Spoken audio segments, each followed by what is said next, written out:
Ano mo, isa pa. Isa, iyo. Yan. Sinapak pa. O yan, o. Galit na galit. Alam nyo ba, bored na bored ako dito sobra. Kaya naisipan kong gumawa na lang ng makakain.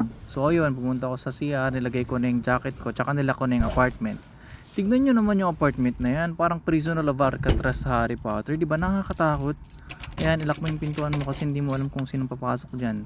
Tsaka alam nyo ba, may kapitbahay kong crackheads, tsaka takbo. Tumakbo ako, ayan o, takbo. Baka mamaya alokin ako ng kuking. Hindi, miro lang po. Tapos yan, Stairway to Hell. Stairway to Heaven pala. Kasi alam nyo, nagmamadali ako ngayon kasi sobrang ganda sa labas. Tingnan, makikita nyo yung mamaya. Ayan o. Ayan. Oh, diba? Alam nyo, na-appreciate ko tong mga ganitong weather kasi ano lang, parang 3 months lang siya ganito. Kasi summer ngayon, ayan. Tapos after summer na 3 months, mag-spring na, ayun, medyo chilly na siya. Tapos magko-fall na or autumn. Fall season yung yung pinaka-paborito kong season dito sa Canada kasi iba siya, iba yung vibes niya, yung para kang nasa telenovela, mga ganon. Di ba? Ang ganda. Ayan, parang yung mga diyan, mga puno na yan, mag-iiba na yung kulay ng mga yan. Basta sobrang ganda. Papakita ko sa iyo, papakita ko dito minsan kapag kapag fall season na mag-vlog. Pupunta tayo, mag-hike tayo sa bundok para makita niyo yung yung clear picture, gaano siya ka-relaxing, gaano kaganda sa mata. Tapos yan, pupunta na ako sa supermarket diyan kasi gagawa tayo ng pagkain. For today's video, Pam. Ayan.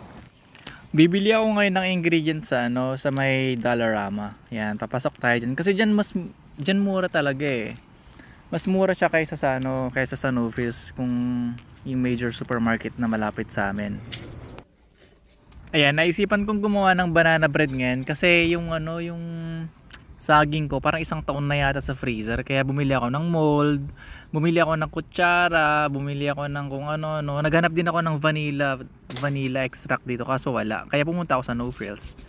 Ayan, chinek out ko na yung pinamili ko dito sa Dollarama, yung mold, yung baking soda, tapos bumili yata ako ng Pepsi dito kasi parang nagki-crave ako ng cold soda, parang ganun. Hindi ko alam kung magkano lahat to, parang $15 yata. Tapos yan na lahat. Hindi pala $15, parang $10 lang pala. So papunta na ako ng No Frills kasi most of the ingredients that I need hindi available sa Dollarama. Tapos ayan, nandito na ako sa loob ng No Frills kasi bibili tayo ng ng vanilla extract. Tapos nakalimutan ko yung dito, yung gatas. So vanilla extract, chocolate chip, butter, tapos yun lang. Tapos ayan, alam nyo ba, hindi ko na-realize na sobrang mahal pala na tong vanilla extract from Madagascar na to. Ayan, parang $9 yata yan. Tapos dito naman bumili ako ng chocolate chip para sa gagawin nating banana bread. Tapos pinili ko yung Hershey's. Pinili ko yung Hershey's kasi syempre mura. Alam niyo namang cheap tayo. Dito kumuha na din ako ng pinakamamurang butter. Parang $5 yata to kasi $5.89. Kasi yung iba $8, $12 for just a butter, bro. Ganyan ka-expensive dito sa Canada. Tapos nag-check out na ako. Tapos alam niyo ba, dito sa Canada, pwedeng kayo yung mag-check out ng binibili nyo. So ayan, nag-check out na ako. Siguro mga $18 yata to, di ko na maalala. Papakita ko mamaya yung resibo.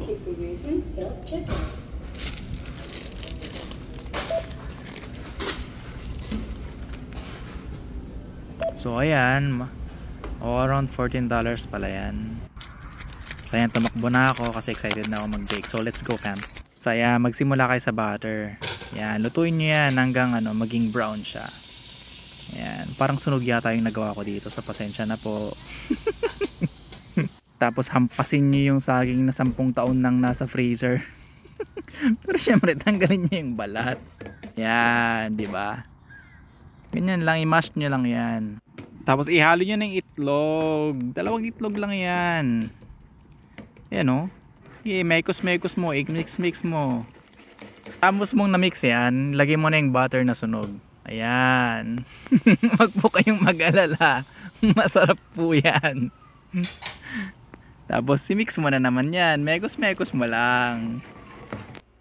So ayan, nga pala nag-voice over ako dito sa my garden ko. Tapos kung may naririnig kayong mga uwak, tsaka ibon or eroplano, normal lang po yun. Nilagay ko na yung yung vanilla extract from Madagascar.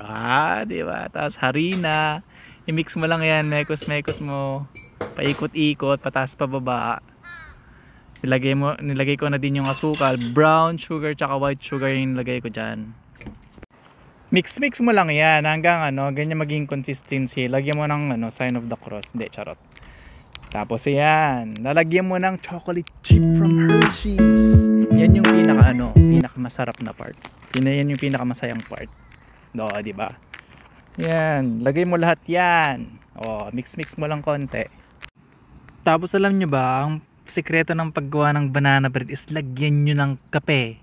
Opo, coffee. Tapos dito, nilagay na natin yung mixture sa mold na binili natin kanina. Tapos halfway through, ang sekreto ulit is lagayan nyo ng Nutella. Let's go! Yan, imimekos nyo lang yung Nutella dyan sa gitna.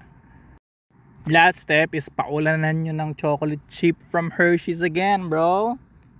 Yan yung masarap. Diba? Tignan nyo naman. Oh. Diba? Ilagay mo sa oven, tapos magantay.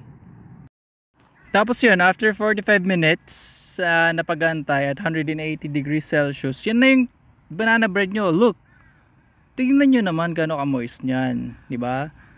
Yung Nutella, tapos yung chocolate chip. Bro, what? Yum! Tapos syempre, ano ba ba inaantay natin? Pakita mo. Ayan Diba? Taste test.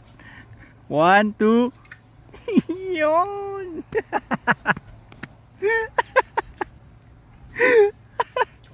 What the hell? Yan, tingnan mo. Isa pa. Isa. Yun. Yan. Sinapak pa. Yan. Galit na galit. Isa pa, ayan Hindi pa ako professional baker pero ang sarap po nito. Bye bye.